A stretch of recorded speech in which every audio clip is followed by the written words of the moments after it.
চট্টগ্রামের পটিয়ায় ঐতিহ্যবাহী আমির ভান্ডার দরবার শরীফের গাউসিয়া আমির মঞ্জিলে হযরত শাহ সুফি সৈয়দ সুলাইমান শাহর বার্ষিক ওরস শরীফ অনুষ্ঠিত হয়েছে।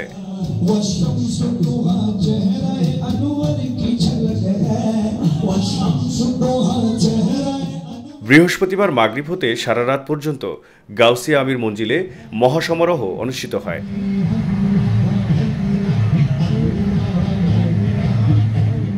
উক্ত ওরস শরীফে উপস্থিত ছিলেন হযরতুল হাজ আল্লামা শাহ সুফি সৈয়দ ফরিদুল আফসার শাহ আমির ভান্ডারী।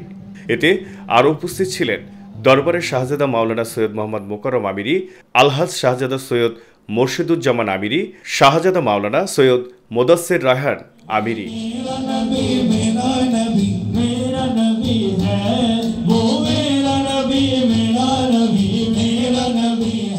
ওরস শরীফে মিলাদ ও জিকিরের আয়োজন করা হয়। উক্ত ওরস শরীফে হাজির হয়েছেন হাজারো আশেকে আমির ভান্ডারী ভক্তবৃন্দরা।